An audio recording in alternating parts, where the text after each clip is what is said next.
Hi, my name's Chris York. I'm the managing news editor here at Kyiv Post, and today we are joined by Oleksandr Komarov. He is the CEO of Kyivstar. Hi, Oleksandr. Thanks for joining us today. Hi, Chris. Could you just begin by giving our viewers a little bit of background about Kyivstar?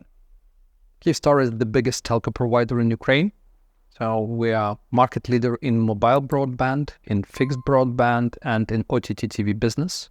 Okay, for your understanding, the scale is like 24 million mobile customers, more than 1 million households, more than 1 million OTT TV customers. These are the three biggest domains where we operate.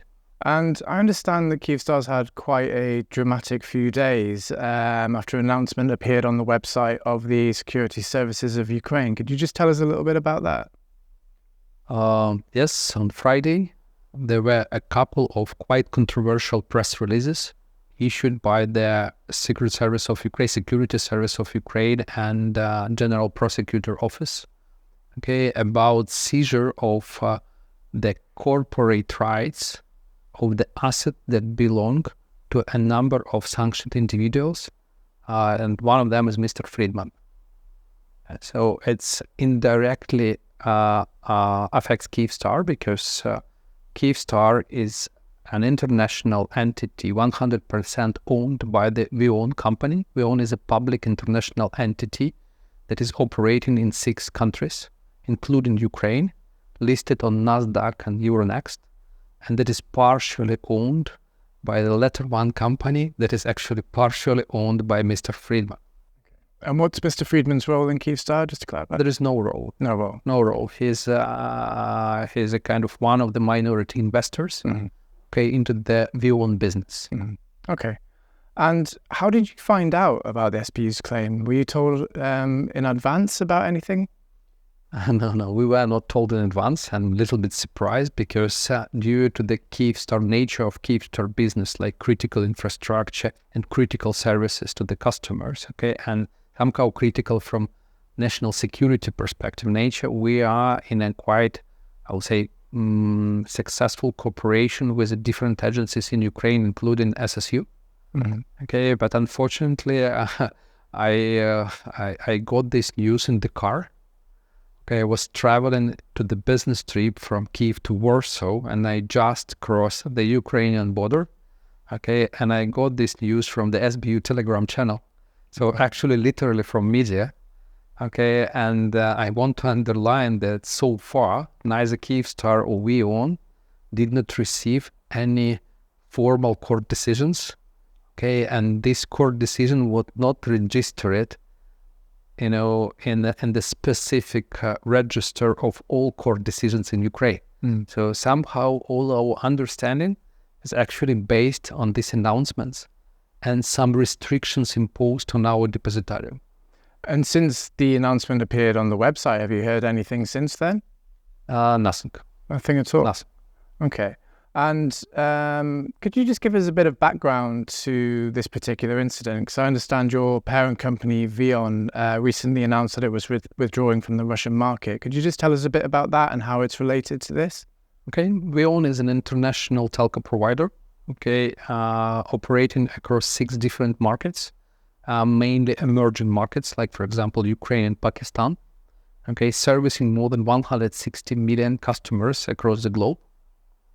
So VEON is a public entity without controlling shareholder, okay, placed on 2 stock exchanges, like NASDAQ and Euronext, okay, and partially owned by this letter one entity.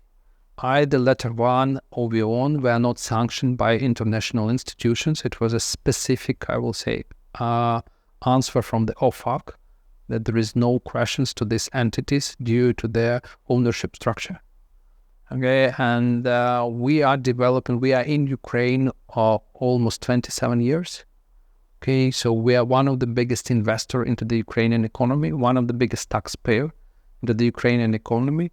And somehow VEON decided, okay, in 2022 that they will choose Ukraine, that this is a right direction for the Western company.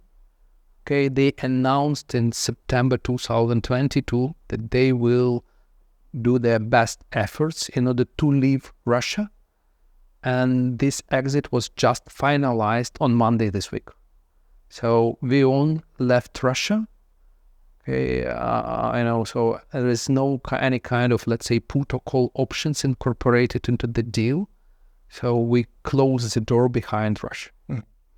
And in practical terms, the SBU's announcement about seized assets, what does that mean for Kyivstar in practical terms? Nothing special yet, because from my perspective, it was a little bit strange extra measure, imposed by SBU. Why it is strange measure? Because since autumn 2022, it is an order of the Securities and Stock Exchange Commission, issued with some limitations imposed on the, shares and securities of the entities owned or partially owned or indirectly owned by the Russian individuals. Okay. And it's been reported that this could be an attempt by the Ukrainian government to nationalize Kyivstar. Do you have any comments on that?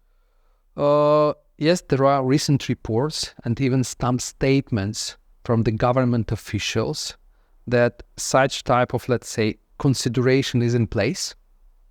There were no direct steps or actions, except these latest press releases from the SBU and General Prosecution Office. And it's not related only to the Kyivstar, it's actually related to entities owned or partially owned by the Russian individuals. So it's not a first wave. So since the beginning of the war, it was a presidential decree, where thousands of individuals were put under significant sanctions, and thousands of businesses were declared as business owned by or partially owned by Russian individuals. And some of these businesses, the first wave, state-owned businesses that belong to the Russian state, were seized almost immediately. Then some private businesses, that directly controlled belongs to the Russian individuals were also seized. And what I feel right now is a kind of third wave with, I will say, very controversial cases from my perspective, without clear, legitimate way how these assets can be nationalized/confiscated. But it looks like that government is considering how to approach this third group of assets. And can you just kind of elaborate on the difference between those companies who were nationalized or had assets seized previously and Kyivstar? Is there a difference between those? It's a very big difference, because when it's a state-owned asset and we are in a war against Russia, I think it's very reasonable. And there are some, not only equities, but some assets that were seized by the government. Like an example, the railway cars. Thousands of railway cars were seized by the Ukrainian government in the beginning of the war. Then some private entities that were directly controlled by the Russian individuals.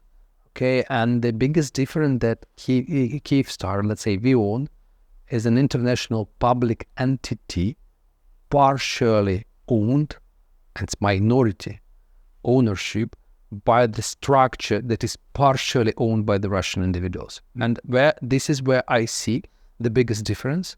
The biggest difference that there is no legitimate, internationally recognized legitimate way to nationalize, to confiscate such type of assets. And are you aware of any other companies in Ukraine that's currently going through a similar process or are facing similar problems? I think that Kyivstar is quite exceptional, because of this kind of combination of international public entity. There are not so many cases like this.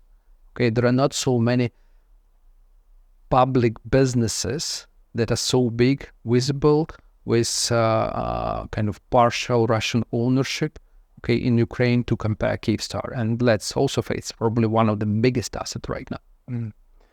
What are the possible implications of this, both for Kyivstar? What does it mean for your immediate future?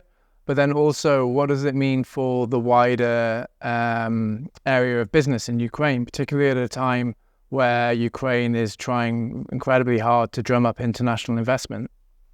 I see three, I will say, potential impacts. The first one is operational risk. So right now, Kyivstar is probably one of the best from, I will say, recovery, resilience businesses in Ukraine. Okay, so it's really in a good shape despite current circumstances. Okay, and I see some kind of potential operational implications that might affect Ukrainian critical infrastructure and Ukrainian customers. The second is might be a kind of big reputational risk for the Ukrainian government officials and Ukraine. Okay, mainly in the area of the investment climate, because we desperately need huge international supported investments in order to rebuild and recover our country, not just after during the war. And we need to create conditions that will be purely driven by the rule of law. And I see a quite big risk in case of illegitimate process against Kyivstar or any other assets, that they might, let's say, hit the perception. This perception is not in a good shape, let's also be fair, okay? But it will be one extra hit to the perception of the Ukrainian, let's say, climate and our, let's say, ability to drive our country according to the Western expectations of the rule of law. I was just about to ask, what kind of message do you think it gives to investors abroad about how the law is applied in Ukraine? I think it might be a very bad message. If it will be conducted in an illegitimate way, it will be a horrible message from my perspective. Because we have thousands of investors. We have almost 30% American investors into the VEON business. Okay, we have quite big share investors from the United Kingdom. Okay, and there are not just individuals. Some of them are strong financial institutions. They are strong, they are talkative. They will address this as an issue to their governments, okay, because this is their equity. And have you heard from your shareholders in the last few days? Yes, I've answered plenty of questions during these last 2 days, trying to calm down a little bit situation, okay, and to channel their support in this specific situation. Okay. Right, thanks, Oleksandr. Thank you very much for joining us at Kyiv Post today. So this has been Chris York for Kyiv Post, and if you'd like to see more great news, features and interviews, you can subscribe to our YouTube channel or check us out on kyivpost.com.